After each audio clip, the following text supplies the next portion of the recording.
The bass pounded through the floorboards, vibrating up through my tired feet as I leaned against the dressing room wall. Sweat trickled between my shoulder blades, makeup caking at the corners of my eyes. 3 more songs, 3 more routines. Then I could go home to my baby girl. 5 minutes, Sophia, Marco shouted, his knuckles rapping against the door twice. Before his footsteps faded down the hallway, I stared at myself in the mirror, hardly recognizing the woman who stared back. Smoky eyes, red lips, glittering bodysuit that left little to the imagination. This wasn't who I was supposed to be. A year ago, I'd been a college student with dreams of becoming a therapist. Now I was dancing at the Velvet Room, one of Chicago's most exclusive gentlemen's clubs, trying to make enough in tips to keep a roof over our heads and formula in Lily's bottles. The scent of stale cigarettes and expensive cologne hung in the air as I reapplied my lipstick. My fingers trembled slightly. Exhaustion.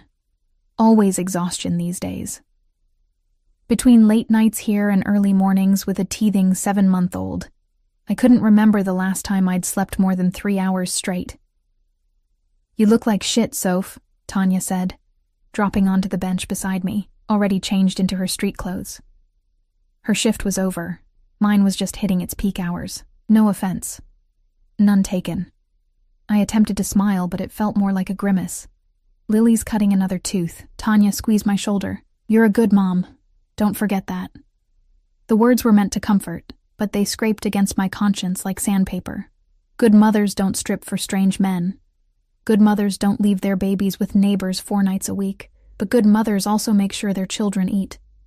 And after what had happened with James, I pushed the thought away. No time for that now. James was gone, taking our savings with him when he discovered I was pregnant. Ancient history. "You've got a request for a private dance," Marco said, appearing in the doorway again. "VIP room."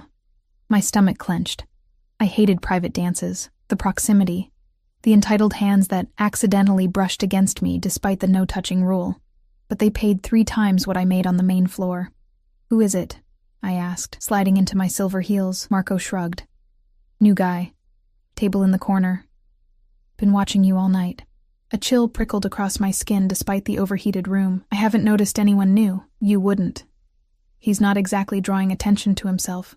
But trust me, you want this one." He tipped the waitress $500 just for bringing him a whiskey. Marco paused, his expression softening fractionally. "It's just a dance, Sophia. 15 minutes.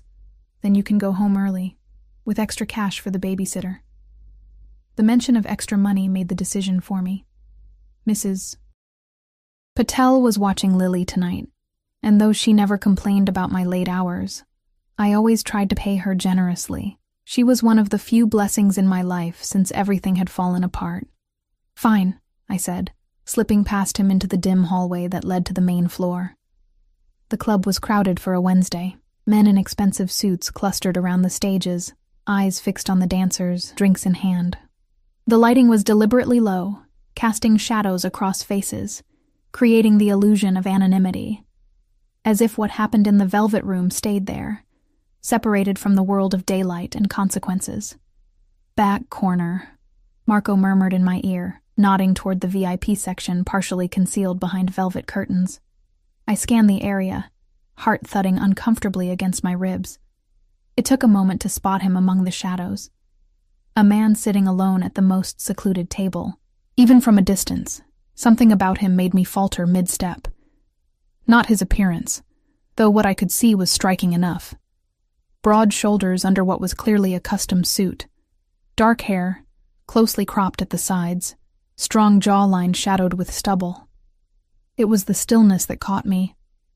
In a room where everyone else moved, drinking, laughing, shifting to get better views of the dancers, he remained perfectly motionless, like a predator conserving energy before the hunt. And he was watching me, not with the typical hunger or drunken appreciation of the other clients, but with an intensity that felt like being dissected. I couldn't see his eyes clearly from this distance, but I could feel them, cold, assessing, seeing far more than the glitter on my skin. The smart thing would be to turn around. Tell Marco I felt sick. Go home to Lily. Instead, I straightened my shoulders and approached, weaving between tables, ignoring the hands that reached for me. The voices calling invitations. The extra money would mean new winter clothes for Lily. Maybe even start rebuilding the emergency fund that James had emptied. As I came closer, a man appeared at the stranger's side, leaning down to whisper something in his ear. Security, not a friend. I could tell by his stance, the way his eyes continuously scanned the room, the barely concealed bulge of what had to be a weapon beneath his jacket.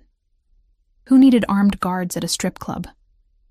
The security man straightened as I approached, moving slightly to block my path. The stranger made a subtle gesture with his hand, barely a twitch of his fingers, and the guard stepped aside, though he didn't move far. "I'm Sophia," I said, forcing warmth into my voice that I didn't feel. "Marco said you requested a private dance?" Up close, I could finally see his eyes, dark amber, almost gold in the dim light of the club. They reminded me of whiskey held up to firelight, beautiful but burning. His face was all sharp angles and perfect symmetry, the kind of handsome that belonged in fashion magazines or behind the wheel of a sports car on a coastal highway, not hidden in the shadows of a Chicago strip club. "Dante," he replied, his voice a low rumble that somehow cut through the pounding music. Italian accent, subtle but unmistakable. "Please, sit." It wasn't a request. Despite the please, there was a command in his tone that made my spine stiffen. I perched on the edge of the seat across from him, trying to maintain what little professional distance I could. "The private rooms are," I began. "I'm comfortable here," he interrupted, lifting his glass slightly. Amber liquid, same color as his eyes. "Unless you object." The way he asked made it clear he wasn't accustomed to objections. Something about him radiated authority, not the fake bravado of men trying to impress, but the quiet certainty of someone who always got what he wanted. "That's fine," I lied, calculating rapidly. A dance here, in the VIP section but still technically in public view, was better than being alone with him in one of the back rooms. "The house minimum is 2 songs. He smiled then, just barely, the corner of his mouth lifting. "I've already arranged payment with your manager, for the entire night." My throat went dry. "I don't—" "Just to talk, Sophia." He leaned forward slightly, and the subtle scent of his cologne reached me. Sandalwood and something darker, more complex, expensive. "I'm not interested in a dance." Warning bells clanged in my head. Men came to the Velvet Room for 3 reasons: to drink, to watch beautiful women, or to feel powerful by spending money on both. They didn't pay for just talking, especially not with a dancer like me. Pretty enough to make decent tips, but not one of the headliners who sometimes attracted wealthy regulars. "Then what are you interested in?" I asked, unable to keep the edge from my voice. His eyes flickered with something, amusement, approval, at my direct question. "You work very hard," he said, not answering my question. 4 nights a week, always the late shift, always taking the extra jobs when they're offered. The chill that had been hovering at the base of my spine spread across my shoulders. "Are you having me watched?" I observe what's in front of me. He took a sip of his drink, gaze never leaving mine. "You're exhausted. Dark circles under your eyes, hidden beneath makeup. You favor your left ankle, an old injury perhaps. You check your phone whenever you have a moment. Looking for messages from a boyfriend? No, something more important. I should have been terrified, should have walked away immediately and never looked back.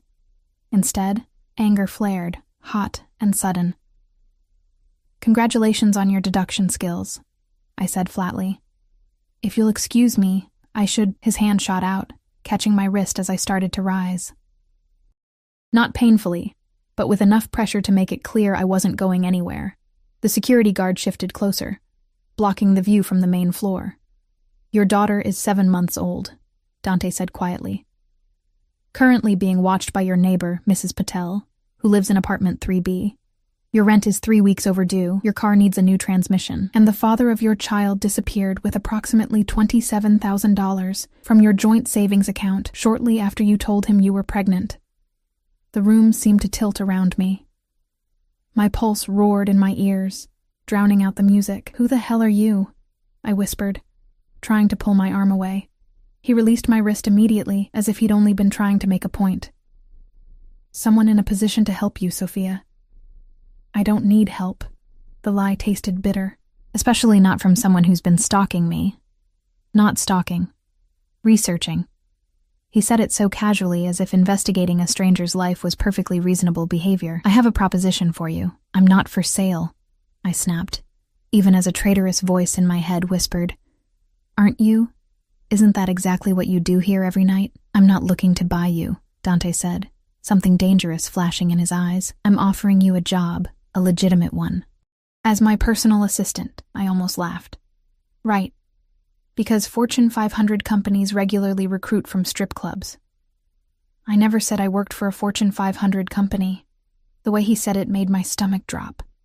The security guard, the expensive suit, the air of casual dominance, the knowledge about my personal life that he couldn't possibly have obtained legally. Who are you? I asked again, quieter this time. Someone with resources. Someone who can ensure you and your daughter never worry about money again.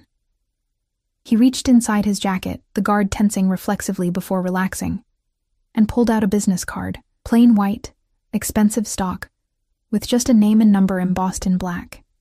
He placed it on the table between us. My offer stands. Think about it. I stared at the card, not touching it. Why me? You're intelligent, resourceful, loyal to a fault. His gaze was steady, unnerving. And you're desperate enough to consider an offer that, under normal circumstances, you would immediately refuse. The truth of his words stung worse than any insult. He'd calculated exactly how vulnerable I was, how few options I had, and he was right. I was desperate enough to at least listen. What would this job entail exactly? I asked, hating how my voice trembled slightly. Initially, managing my schedule, coordinating with my security team, eventually, more responsibility as you prove yourself trustworthy. He finished his drink, setting the glass down with deliberate precision. The salary is $10,000 a month. Cash. You'd be required to sign certain non-disclosure agreements, of course. The amount made me dizzy. More than 3 times what I made at the club, even on good months. Enough to move to a safer neighborhood, to start saving for Lily's future, to never have to dance for strangers again. And what's the catch? There was always a catch. No catch. But I require absolute loyalty and discretion. His eyes hardened. I don't give second chances, Sophia. I knew I should walk away. Whatever Dante was involved in, and it was clearly nothing legal, wasn't worth risking my safety or my daughter's future, but the thought of another year in my dingy apartment, another 1,000 nights dancing until my feet bled, another day of counting pennies for baby formula. I need to think about it, I said finally. He nodded once, as if he'd expected nothing less. You have until tomorrow night. If you're interested, come to this address. He slid a folded piece of paper across the table. 8 o'clock. If not, destroy the card and the address, and we'll never speak again. I should have felt relieved at the easy out. Instead, a strange disappointment twisted in my chest. I should get back to work, I murmured, standing on legs that felt unusually unsteady. Of course. He made no move to stop me this time. One more thing, Sophia. His voice stopped me as I turned to leave. If you decide to accept my offer, you will never dance for another man again. Is that clear? The possessiveness in his tone should have offended me. Instead, it sent a complicated shiver down my spine. Fear mingled with something darker, more dangerous. Crystal, I replied, and walked away, feeling the weight of his amber eyes on my back until I disappeared into the crowd. I finished my shift in a daze, going through the motions without really seeing the men who tucked bills into my costume. All I could think about was Dante's offer, turning it over and over in my mind, examining it from every angle, searching for the trap I knew must be there. When my shift ended at 2 a.m., I collected my things quickly, eager to get home to Lily. Marco stopped me at the back door. So, what did the big spender want? He asked, counting out my night's earnings. I hesitated. Just to talk. Marco snorted. Must have been some conversation. He left you this. He handed me an envelope along with my usual pay. The envelope was heavy, expensive cream paper, Inside was a stack of $100 bills. $5,000. More money than I'd ever held at one time. A note was paperclipped to the cash. For your consideration. D. I should have left the money. Should have told Marco to return it. Instead, I shoved the envelope deep into my bag, mumbled a goodnight, and stepped out into the Chicago night, where the autumn air cut through my thin jacket like knives. I had 24 hours to decide whether to accept the devil's offer.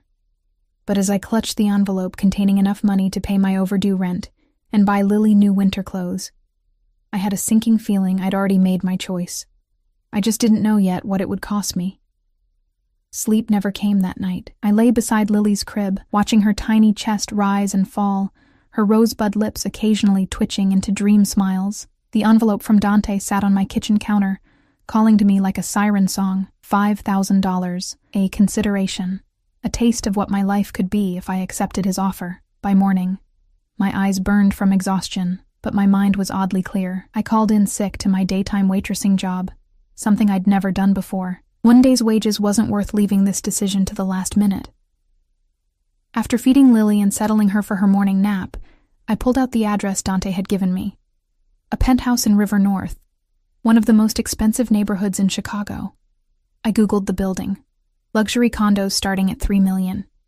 24-hour security. A legitimate business mogul's residence, not some criminal hideout. But then, the most dangerous predators rarely advertise themselves as such. I spent the day in a strange limbo, tending to Lily while researching everything I could about Dante. No last name made it nearly impossible. Dante and Chicago business yielded nothing useful. Neither did searches for Italian businessmen in the city. It was as if he existed in shadows, visible only when he chose to be seen. By 6 o'clock, I'd made my decision. I would go hear him out, but not commit to anything. I'd ask hard questions, demand specifics about the job. The presence of $5,000 in my apartment had already shifted something inside me, showing me exactly how persuasive money could be when you'd been without it for so long. Just for tonight, sweetie, I whispered to Lily as I dropped her off with Mrs. Patel. Mommy has a job interview. The older woman smiled knowingly, bouncing Lily on her hip. Good. You are too smart for that club. Too good. If only she knew what kind of interview I was heading to. I'd agonized over what to wear. Nothing too provocative. I wasn't selling that part of myself. But nothing too dowdy either. I settled on the only decent outfit I owned. A knee-length black dress with 3/4 sleeves paired with low heels. Professional. Respectable. The kind of woman who might legitimately work as someone's assistant. The cab dropped me off in front of the gleaming high-rise at 7:45. My heart hammered against my ribs as the doorman eyed me suspiciously. I'm here to see Dante, I said, trying to project confidence I didn't feel. Penthouse. The doorman's demeanor changed instantly. Ms. Mitchell, you're expected. He ushered me toward a private elevator at the back of the lobby, using a key card to activate it. Express to the penthouse. The elevator was mirrored, forcing me to confront my reflection from every angle as it shot upward. I barely recognized myself, hair pulled back in a simple chignon, minimal makeup, eyes wide with anxiety. I looked younger than my 24 years. More vulnerable. The elevator opened directly into a foyer with marble floors and a crystal chandelier. A different security guard than the one from the club stood beside an ornate console table, his expression impassive. Ms. Mitchell, he said with a slight nod. This way, please. He led me through a spacious living area with floor-to-ceiling windows overlooking the city. The decor was minimalist but clearly expensive. Leather furniture in muted tones, abstract art on the walls, not a single personal photo or trinket in sight. It looked more like a high-end hotel suite than someone's home. The guard stopped at a set of double doors, knocked once, then opened them without waiting for a response. Sir, Ms. Mitchell has arrived. Dante sat behind a massive desk, focused on a laptop screen. He didn't look up immediately, leaving me standing awkwardly in the doorway for several seconds. Power play. Reminding me who was in control. Thank you, Vincent, he said finally, closing the laptop. That will be all for now. The guard retreated, closing the doors behind him. The subtle click of the latch felt strangely ominous. Dante rose from his chair, and I was struck again by his physical presence. Tall, at least 6'2", with the kind of build that suggested regular workouts, not vanity muscles. He'd exchanged the suit for dark slacks and a charcoal button-down, sleeves rolled to expose forearms corded with muscle. A subtle gold watch was his only adornment. "Sophia?" he said, gesturing to a chair across from his desk. "Please, sit." I remained standing. "Before I do anything, I need to know who you are." "Really?" A flicker of amusement crossed his face. "Direct. I appreciate that." He moved around the desk, leaning against it rather than returning to his chair. Closer to me. "I'm in import-export, primarily between Italy and the United States. That tells me nothing. It tells you everything you need to know at this stage." His voice remained calm, but there was steel beneath the surface. My business interests are diverse and, occasionally, complicated by bureaucratic obstacles. Code for illegal. Had to be. "Are you asking me to do anything illegal?" I demanded. "Would you leave if I were?" The question caught me off guard. Would I? The weight of the $5,000 he'd already given me, which I had no intention of returning, answered that question. "Depends on what it is," I admitted, hating my own honesty. "I won't hurt anyone. I won't deal drugs. I won't do anything that could separate me from my daughter." He nodded, as if my answer pleased him. "I would never ask those things of you. Your role would be administrative, managing my calendar, coordinating with business associates, occasionally accompanying me to meetings or events." "As what, exactly? Your secretary or your arm candy?" His eyes darkened. "You would be my assistant, Sophia. Nothing more, nothing less. Unless you want something more." Heat rushed to my face. "I don't." "Then we understand each other." He pushed away from the desk, walking to a bar cart in the corner of the office.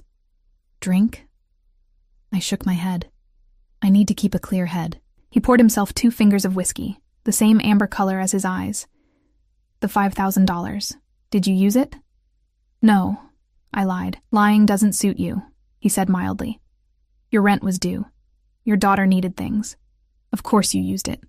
I lifted my chin defiantly. "I'll pay it back. It was a gift." He took a sip of his drink. "But it comes with a condition now that you're here." "What condition?" "You stop dancing. Immediately. Call your manager tonight and tell him you won't be returning." The demand was exactly what I'd expected, yet it still rankled. "I don't have another job yet. You do if you want it." He set down his glass, moving closer until barely 2 feet separated us. $10,000 a month. An apartment in this building. A smaller unit on the 15th floor. Healthcare for you and Lily. A car and driver when needed. The offer was so extravagant it had to be a trick. In exchange for what, exactly? Your loyalty, your discretion, your complete commitment to the job. And if I decide it's not for me after a month, after 6? You walk away with whatever you've earned. No strings, no consequences. His gaze was unnervingly direct. "Unless you betray me, then there are always consequences, Sophia." The threat wasn't subtle, yet oddly, it didn't frighten me as much as it should have. Maybe because part of me didn't believe any of this was real, this luxury apartment, this dangerous man with his impossible offer. "I need to think about it," I said. "You've been thinking about it since last night." He moved even closer, near enough now that I could smell his cologne, feel the heat radiating from his body. "What's really holding you back? Fear of me? Or fear of yourself? What's that supposed to mean? You're afraid you'll like working for me?" He said softly. "Afraid you'll become accustomed to the money, the security. Afraid you'll compromise your principles for comfort." His accuracy was unnerving. I took a step back, needing distance from his intensity. "You don't know me," I said. But the words sounded hollow even to my ears. "I know desperation when I see it. I know intelligence being wasted, and I know a fighter when I meet one." He returned to his desk, opening a drawer to withdraw a folder. "Your contract. Review it. Take it with you if you need time." I accepted the folder with numb fingers. Contract made it sound legitimate, as if this were a normal job offer and not something that felt increasingly like selling my soul. "When would I start?" I asked, surprising myself with the question. "Immediately. Tomorrow morning." He gestured around the opulent office. I'll show you what needs to be done. Vincent will help you move into the apartment this weekend. I haven't agreed to anything yet, I reminded him, even as I clutched the folder to my chest. But you will. The certainty in his voice made me want to refuse just to prove him wrong. You're too smart not to. That was the second time he'd mentioned my intelligence, not my appearance or my body, the things men usually noticed at the club. It was a calculated observation, targeting exactly what I'd lost when I'd dropped out of college to have Lily. I need to get back to my daughter, I said, needing to escape before I agreed to something I'd regret, of course. He pressed a button on his desk. Vincent will see you out. Review the contract. Call the number on my card when you've decided. Vincent appeared almost instantly, as if he'd been waiting just outside the door. Ms. Mitchell is leaving, Dante said. Please ensure a car is waiting. Yes, sir. Vincent nodded respectfully. I turned to go, but Dante's voice stopped me at the threshold. Sophia. Something in his tone made me look back. Whatever you decide, don't go back to that club. You're better than that place. The words should have felt condescending. Instead, they wrapped around me like a warm blanket on a cold night. Dangerous comfort. I nodded once, not trusting myself to speak, and followed Vincent to the elevator. The ride down was as quiet as the ride up had been anxious. Outside, a sleek black car idled at the curb. Where to, ma'am? The driver asked as Vincent held the door for me. I gave him my address, sinking into buttery leather seats that probably cost more than my entire apartment's furniture combined. As the car pulled away from the curb, I finally opened the folder. The contract was surprisingly straightforward, duties outlined clearly, salary as promised, health insurance, even a college fund for Lily. Everything legitimate on paper, though I had no illusions about the nature of Dante's import-export business. By the time the car stopped in front of my dingy apartment building, I'd read the contract 3 times. Nothing hidden in the fine print. No obvious traps. Just a lifeline being offered by a man who was almost certainly dangerous. I thanked the driver and climbed the 4 flights to my apartment, legs heavy with exhaustion and indecision. Mrs. Patel returned to sleeping Lily, cooing over how good she'd been. Job interview go well? She asked hopefully. I forced a smile. I think so. I'll know tomorrow. After she left, I stood in the middle of my tiny living room, contract in one hand, Dante's business card in the other. The decision should have been impossible. Walking away was the safe choice, the moral choice. But as I looked around at the water stains on the ceiling, the second-hand furniture, the stack of unpaid medical bills on the counter, I knew there was only one real option. I pulled out my phone and dialed the number on the card. He answered on the first ring, as if he'd been waiting. I'll take the job, I said without preamble. But I have conditions. A pause, then a low chuckle. I'm listening. I work 9 to 5. Nights and weekends are for my daughter, non-negotiable except in emergencies. I won't do anything illegal under my own name. And I want everything in writing, the apartment, the health insurance, Lily's college fund. Done, he said immediately. Anything else? I took a deep breath. I want to know who you really are. What you really do. Before I sign anything, the silence stretched so long I thought he'd hung up. Come back tomorrow morning at 9, he said finally. I'll tell you everything you need to know. And if I don't like what I hear, then you walk away, $5,000 richer with no obligation to me. His voice softened almost imperceptibly. But you won't walk away, Sophia. You seem very confident about that. I am. No explanation. No justification. Just absolute certainty. Get some sleep. Tomorrow will be a long day. He ended the call before I could respond. I sank onto my worn couch, staring at my sleeping daughter. What had I just agreed to? What line had I just crossed? And why did crossing it feel so terrifyingly right? Morning came too quickly. I woke with a start, momentarily disoriented to find myself on the couch, still wearing yesterday's clothes. Lily's whimpering from her crib pulled me fully awake. As I changed and fed her, a heavy knot of anxiety settled in my stomach. Today I would learn the truth about Dante and his business, and about what I'd really agreed to. We might be moving soon, baby girl, I whispered to Lily as I dressed her in a clean onesie. Her wide blue eyes, so like her father's, though I tried not to think about that, gazed up at me trustingly. She had no idea her mother was possibly making a deal with the devil. To a nicer place, somewhere safe. Mrs. Patel agreed to watch Lily again, her eyes lighting up when I mentioned a possible new job and apartment. Very good, she said, bouncing Lily on her hip. Better neighborhood for little one to grow up. I'd chosen a simple gray pantsuit for today, the same one I'd worn to college interviews years ago, slightly altered to fit my post-pregnancy body. Professional, serious, the kind of woman who made rational decisions, not desperate gambles. The same driver from last night waited outside my building at 8:30 sharp. He didn't speak beyond a polite greeting, leaving me alone with my thoughts as we glided through Chicago's morning traffic. I stared out the window at people hurrying to conventional jobs with conventional paychecks. A week ago, that was all I'd wanted. Normalcy. Stability. Now I was heading toward something else entirely. The penthouse was eerily quiet when Vincent escorted me from the elevator. No sign of Dante in the living area or the office where we'd met yesterday. Mr. Russo is in the dining room, Vincent said, guiding me down a hallway I hadn't seen before. He's expecting you. Russo.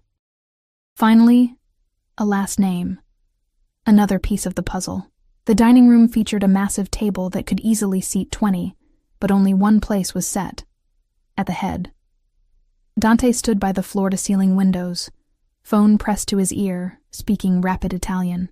He wore another impeccably tailored suit, this one navy blue against a crisp white shirt. Power and privilege wrapped in bespoke wool. He ended the call when he noticed me, slipping the phone into his pocket with a fluid movement. Sophia. Right on time. He gestured to the chair at his right hand. Please, join me for breakfast. We have much to discuss. I've already eaten. I lied, not wanting to create any sense of indebtedness. His eyes flickered with amusement. No, you haven't. You barely had time to dress and take care of your daughter. He pulled out the chair for me. Coffee, at least? My hesitation was brief. I was running on empty, and today, of all days, I needed to be alert. I sat, allowing him this small victory. Black, please. Vincent appeared with a silver pot, pouring rich, aromatic coffee into a delicate cup, before withdrawing silently. Dante took his seat at the head of the table, close enough that I could see the faint shadow of stubble along his jawline. Did you review the contract? He asked, sipping his own coffee. Thoroughly. I placed the folder on the table between us. It all seems straightforward, almost too straightforward, considering you promised to tell me what you really do. A server I hadn't noticed before appeared, setting down plates of fresh fruit, pastries, and eggs. Dante waited until we were alone again before continuing. What do you think I do, Sophia? He asked, his tone curious rather than challenging. I met his gaze directly. Something illegal. Something that requires security guards and cash payments. Something you can't put on paper. He nodded once, as if pleased by my candor. My family has been in business for 3 generations. We began in Sicily, expanded to mainland Italy, then to America in the 1950s. What kind of business? Initially, protection, then importation of goods that were difficult to acquire through conventional channels. Later, construction, real estate, legitimate imports. He speared a piece of melon with his fork. The Russo family has diverse interests. The way he said it, casual yet precise, sent a chill down my spine. Russo family. As in the Russo crime family? He didn't flinch at the blunt question. Some would use that terminology. My mouth went dry. I'd suspected, of course, the security, the cash, the unspecified business dealings. But suspecting and knowing were entirely different animals. You're a mob boss, I said flatly. I prefer businessman with complicated regulatory challenges.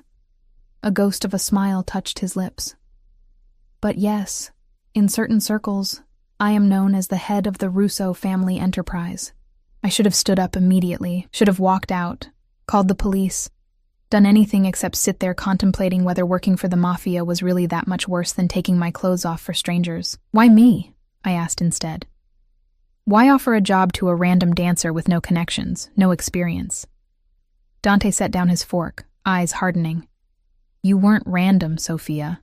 Nothing in my life happens by coincidence. What does that mean? Fear crept along my nerves like ice water. It means I've been aware of you for some time. Your circumstances, your struggle. He paused, something unreadable flickering across his face. Your connection to James Donovan. The name hit me like a physical blow. James? What does he have to do with this? James Donovan worked for me, indirectly. He handled certain financial arrangements through his position at Meridian Bank. Dante's voice had gone cold. When he disappeared with your savings, he also took something of mine. Something considerably more valuable than $27,000. The room seemed to tilt around me. You're saying my ex worked for the mob? James was a money launderer, though I doubt he would have used that term. He saw himself as a financial innovator, exploiting loopholes. Dante's contempt was palpable. When he learned you were pregnant, he panicked. Took your money and $2 million of my family's assets and vanished. Nausea rose in my throat. James, with his finance degree and conservative suits. James, who'd talked about our future, about marriage and a house in the suburbs. James, who'd apparently been a criminal all along.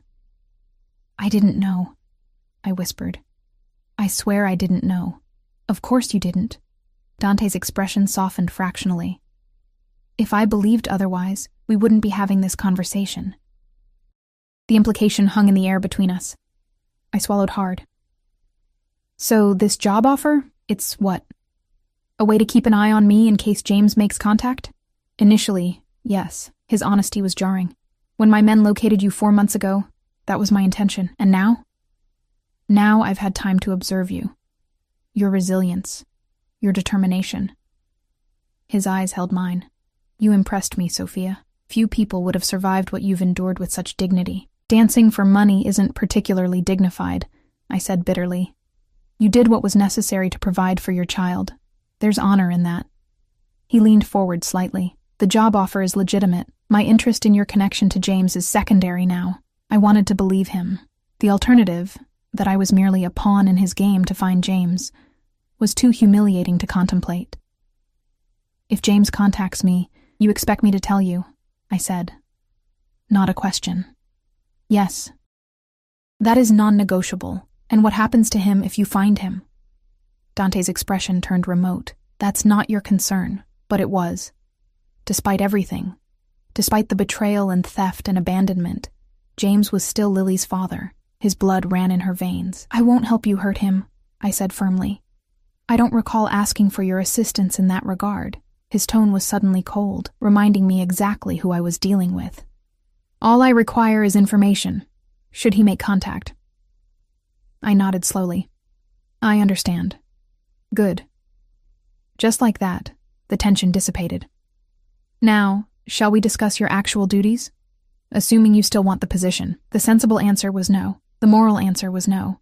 I should walk away from Dante Russo and his dangerous world before I became entangled beyond escape. Instead, I heard myself say, "Show me what the job entails." Relief, or something like it, flickered across his face. Vincent will show you to your office. I have an office? Adjacent to mine. Come. He stood, extending his hand to help me up. A strangely formal, old-world gesture. I ignored it, rising on my own. Small resistances, they would be important in maintaining whatever boundaries remained between us. The office he led me to was smaller than his, but no less impressive. Floor-to-ceiling windows offered the same stunning city view. A sleek desk held a laptop and phone. Bookshelves lined one wall, filled with business volumes and legal references.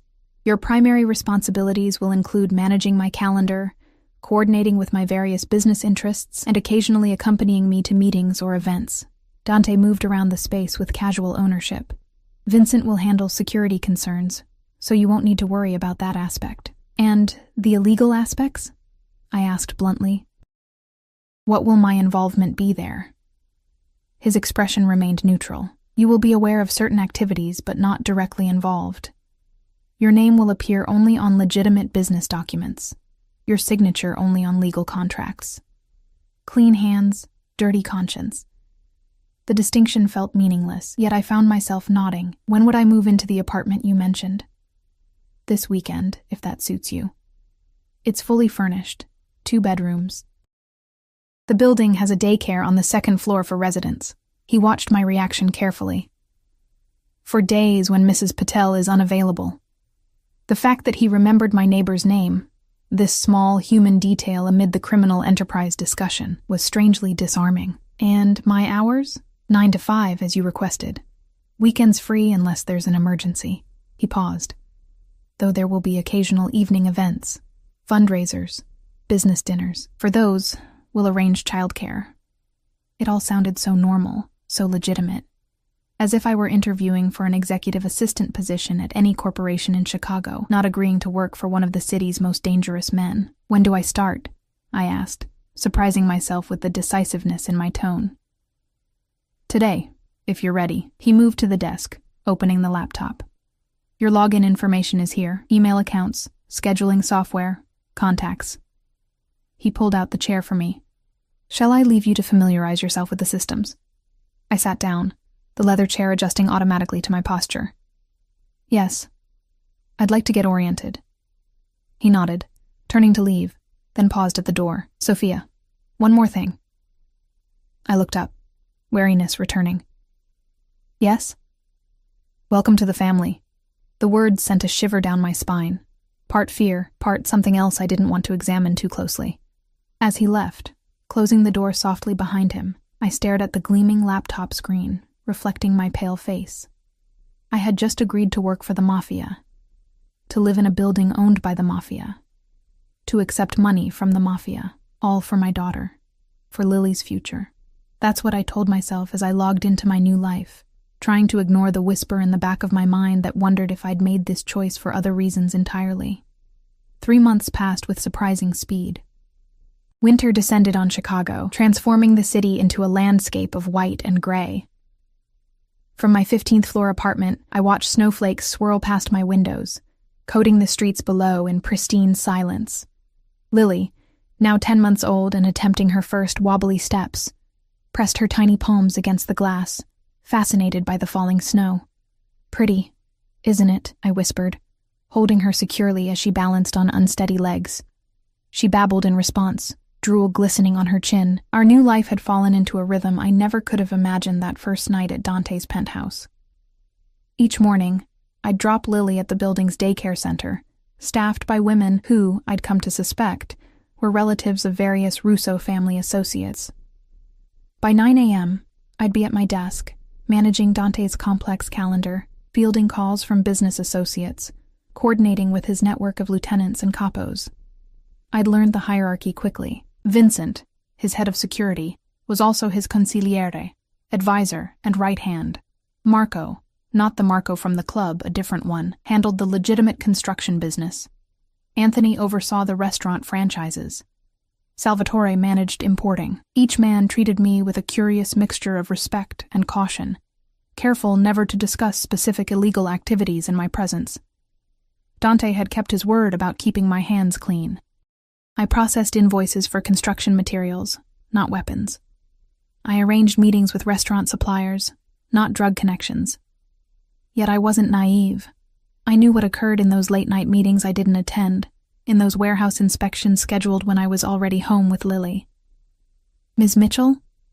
The building's concierge, Thomas, appeared at my apartment door, holding a large garment bag. Delivery for you. I accepted it with a nod of thanks, already knowing what it contained. Tonight was the annual charity gala for the Children's Hospital, a legitimate event where Chicago's business elite gathered to donate money and enhance their public reputations. Dante was a major donor, his name prominently displayed despite the whispers that surely circulated about the source of his wealth. And I would be accompanying him, as I had to several similar functions over the past months. Another dress? Vincent's wife Maria asked when she arrived to watch Lily for the evening. In her 60s, with silver-streaked dark hair, Maria had taken on a grandmotherly role in Lily's life, something I was both grateful for and troubled by. My daughter was becoming attached to people in Dante's world.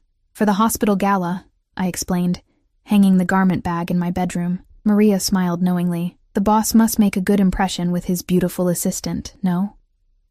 I ignored the insinuation. Dante and I maintained a strictly professional relationship, or so I told myself, despite the expensive dresses that appeared before every event, despite the way his eyes followed me when he thought I wasn't looking, despite the uncomfortable flutter in my stomach whenever he stood too close.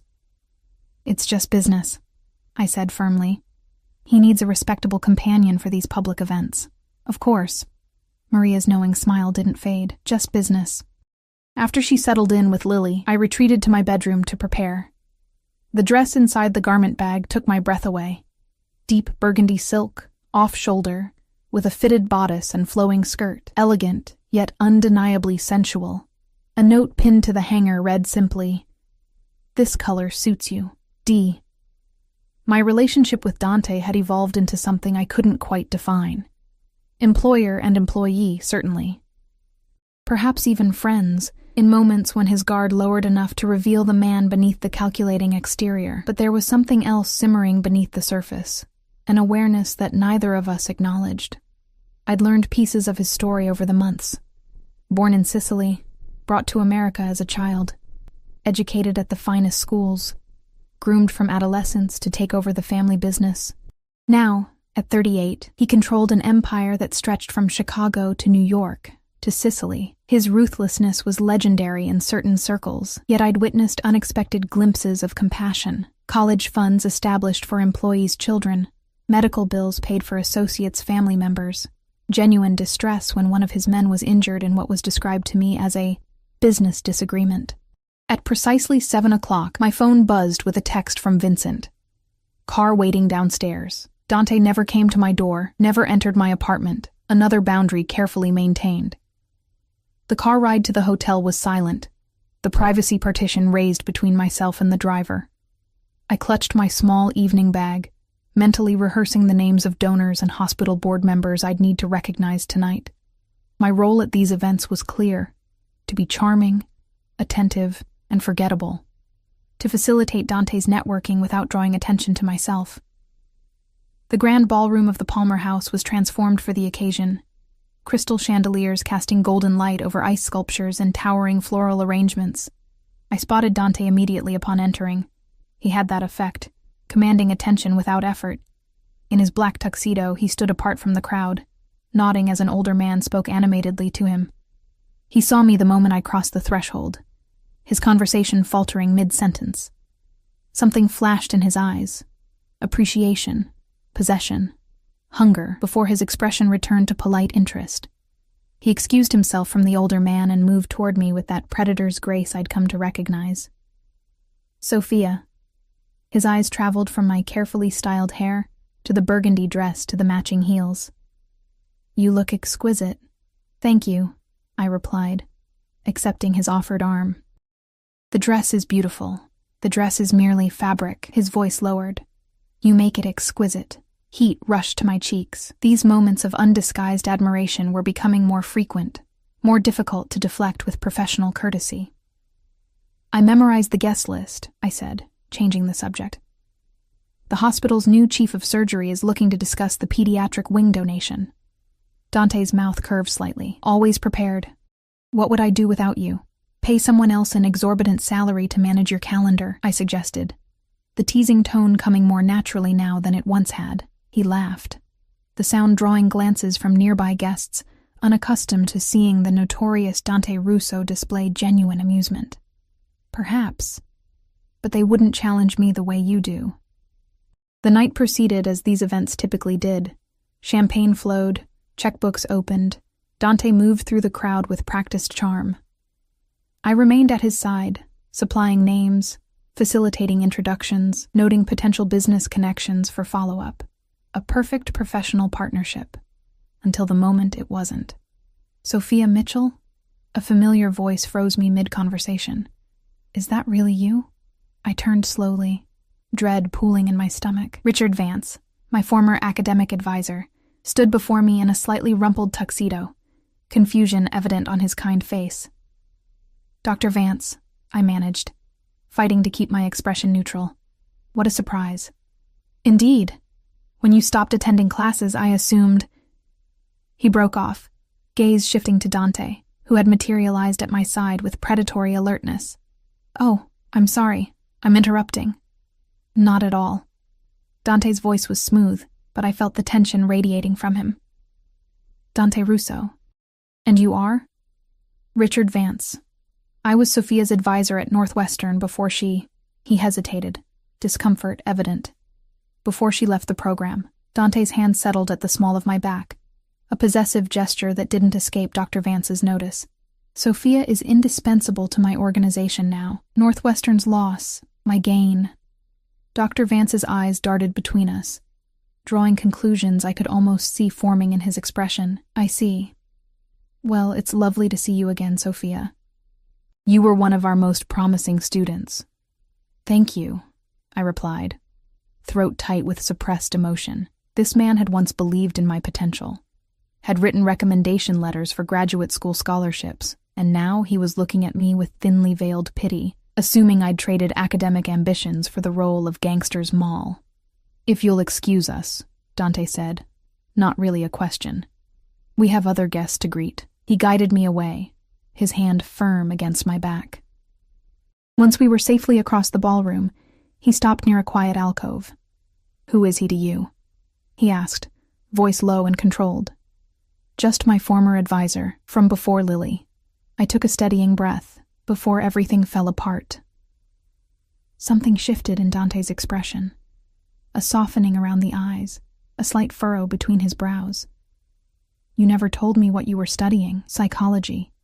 Developmental psychology." The words felt like they belonged to another person, another life. "I wanted to work with children, and you were good at it." Not a question. "I was, yes." Dante was quiet for a moment, watching me with that intense focus that seemed to peel away layers. "You could go back."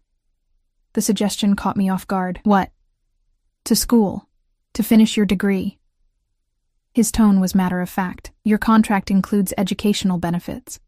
I assumed they were for Lily, but there's no reason you couldn't use them. The offer dangled before me like a lifeline to my former self. "I have a job. I have responsibilities to you. We could adjust your hours, find a solution." He stepped closer. His scent, that now familiar blend of sandalwood and something uniquely him, enveloping me. "You're capable of more, Sophia. I've always known that." The moment stretched between us, charged with something beyond employer and employee, beyond the boundaries we'd established. His hand moved from my back to my bare shoulder, fingers tracing the edge of the burgundy silk. "Why are you doing this?" I whispered, unable to look away from his amber eyes. "Because Dante Russo." A booming voice shattered the moment.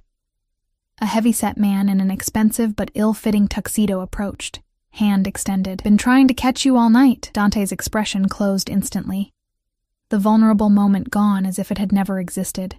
He turned to the newcomer with practiced charm, though his hand lingered on my shoulder a second longer than necessary. The rest of the evening passed in a blur of forced smiles and meaningless conversation. The connection, or whatever it had been, didn't return. By the time we left the gala, the professional distance had been fully restored. In the car, Dante sat farther away than usual, staring out at the snow-covered streets.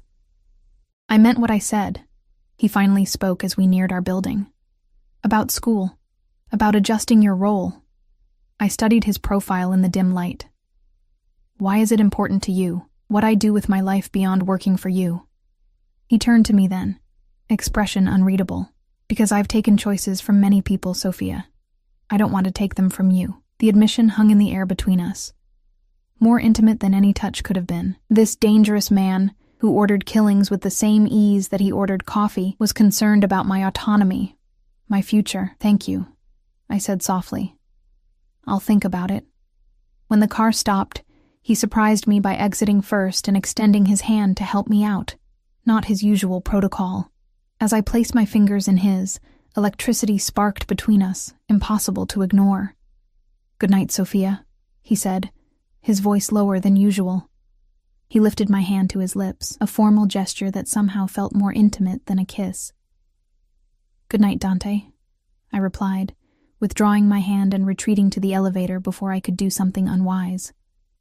In my apartment, I found Maria asleep on the couch, Lily long since settled in her crib. I thanked the older woman quietly and saw her out, then stood in the silent living room, still feeling the phantom pressure of Dante's lips against my skin. I was falling for him, despite knowing exactly who and what he was. Despite the violence that funded the luxury surrounding me, despite everything. And from the way he'd looked at me tonight, I suspected the feeling might be mutual. A realization far more terrifying than any threat the outside world could pose. Spring arrived in Chicago, melting away the last vestiges of winter. My life had transformed yet again in the month since the charity gala. I'd taken Dante's suggestion and enrolled in evening classes at Northwestern, resuming my pursuit of a psychology degree. 3 nights a week, after putting Lily to bed, Maria would stay with her while I attended lectures, slipping back into academic life with surprising ease. Dante had reorganized my work schedule without complaint, ensuring I had time for both my job and studies. Something had shifted between us since that night at the Palmer house, a new understanding, unspoken but palpable. He treated me with increased respect, seeking my opinions on legitimate business matters, creating opportunities for me to use my mind rather than just manage his calendar. The dangerous attraction remained, carefully contained beneath professional interactions. Occasional lingering glances, fingers brushing when passing documents. That peculiar tension when we found ourselves alone in his office. Neither of us acknowledged it directly, maintaining the safe distance of employer and employee. Until the night everything changed. I was working late, finalizing arrangements for Dante's trip to New York. Lily was staying overnight with Maria, who had become more grandmother than babysitter to my now 13-month-old daughter. The penthouse was unusually quiet, Vincent and the security team occupied with some matter Dante had deemed best handled without your involvement. I'd learned not to ask questions about such things. The sudden crash from Dante's office sent me running down the hallway, heart pounding.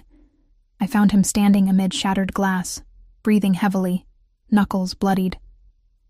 The remains of what had been an expensive crystal decanter lay scattered across the floor, whiskey seeping into the carpet. "Dante?" I approached cautiously, scanning for signs of what had triggered this uncharacteristic loss of control. He didn't turn, his broad shoulders rigid with tension. "You should go home, Sophia. You're bleeding."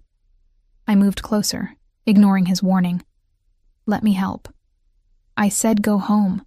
His voice was dangerously quiet.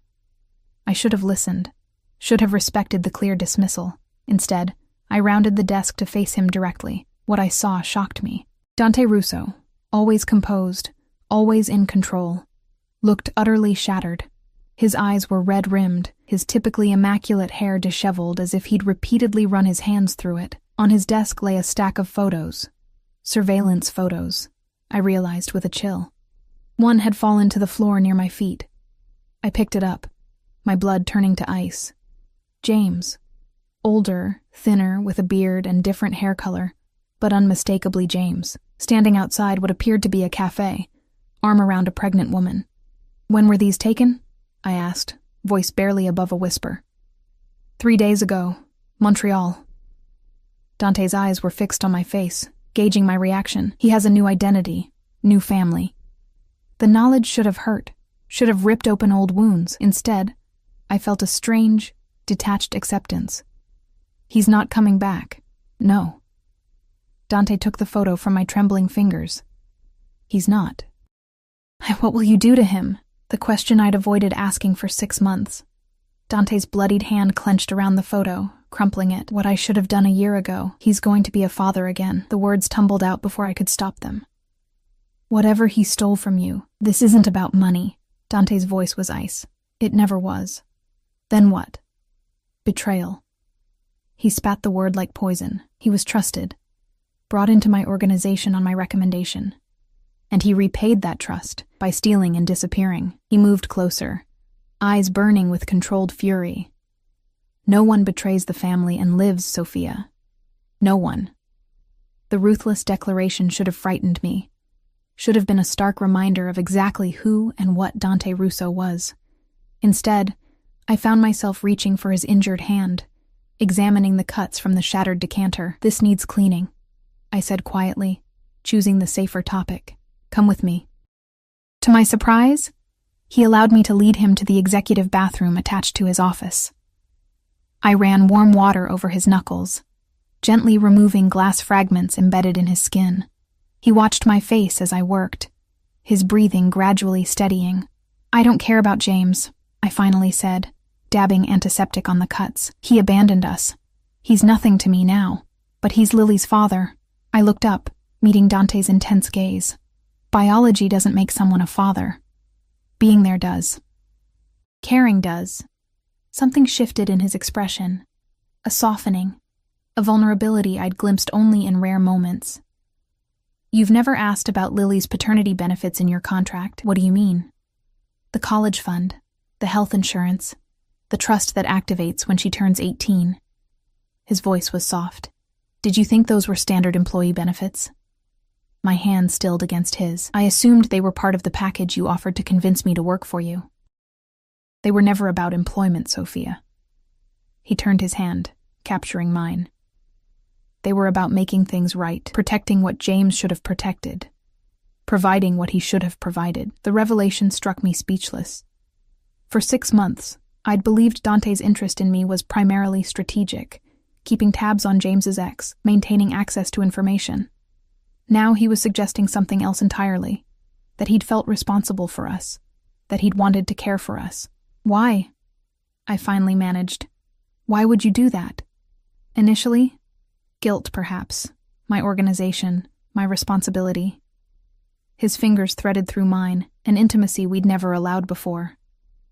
"But then I got to know you, your strength, your determination, the way you love your daughter." His voice roughened, and it became something else. The air between us thickened, charged with 6 months of careful restraint crumbling away. I should have pulled back, maintained the professional boundary that kept my world neatly ordered.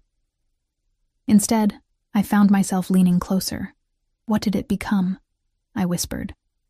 His free hand rose to my face, thumb tracing the curve of my cheek with surprising gentleness.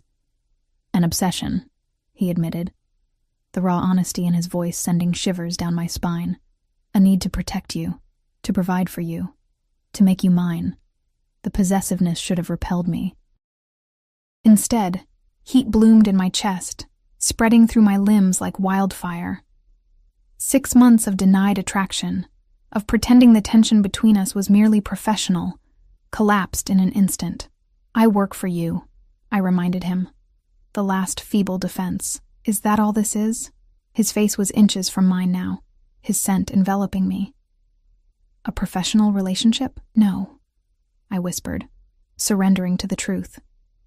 "It hasn't been for a long time." His lips found mine with surprising gentleness, a question rather than a demand. I answered by threading my fingers through his hair, drawing him closer, deepening the kiss until it transformed into something hungry and desperate.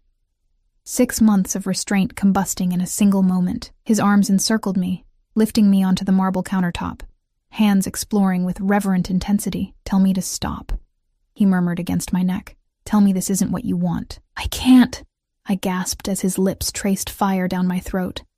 "I won't lie to you." That admission seemed to break something open in him. His kisses turned demanding, possessive, mapping my skin like territory long coveted, finally claimed. I responded with equal fervor, hands pulling at his shirt, needing to feel his skin against mine. "Not here," he growled, lifting me effortlessly. "Not like this." He carried me through the office, down the hallway I'd never entered, into the master suite that occupied the penthouse's eastern wing. The bedroom was as I'd imagined it, masculine, minimalist, dominated by a massive bed with charcoal sheets. He laid me down with unexpected tenderness, amber eyes searching my face. "Are you certain, Sophia? Once this happens, everything changes." I reached up, tracing the strong line of his jaw. "It already has." What followed was nothing like I'd imagined during those nights alone in my apartment, wondering about the man who occupied the floors above me. Dante's public persona, controlled, commanding, coldly powerful, gave way to something else entirely. He loved with the same intensity he brought to everything, but there was unexpected gentleness, an almost reverent attention to my pleasure that left me breathless. After, as I lay curled against his chest, listening to his heartbeat slow, Reality began to seep back in. I'd crossed a line that couldn't be uncrossed. Complicated my already complicated life immeasurably. What happens now? I asked softly. His fingers traced patterns on my bare shoulder. Whatever you want to happen. I raised myself on one elbow, studying his face in the dim light. That's not an answer. A rare, genuine smile curved his lips. I want you in my life, not as an employee, as my partner. His expression turned serious. But I won't pretend this life is simple, or safe, or that I'm someone other than who I am. A mafia boss, I said plainly. Yes. No denials, no softening of the truth. With enemies, with blood on my hands, with obligations that will never disappear. I should have been frightened by his honesty. Instead, I found it strangely comforting. This dangerous man who could have deceived me, could have presented a sanitized version of himself, chose raw truth instead. And Lily? I asked. The most important question. His expression softened at her name. I would protect her with my life. Love her as my own. He hesitated, then added quietly, I already do. The revelation pierced me more deeply than any declaration of passion could have. This man, who had entered our lives as an employer, had silently come to care for my daughter while maintaining a careful distance. You've been watching over us all along, I realized, even before I accepted the job. He nodded, stroking my hair back from my face. From the moment I discovered your connection to James, at first as a strategic matter, then because I couldn't stop myself. What about James? I asked, returning to the catalyst for tonight's events. What will you do now? Dante was quiet for a long moment, his hand stilling against my skin. What would you have me do? The question hung in the air between us. A test, a turning point, a measure of who I had become in these months within his world.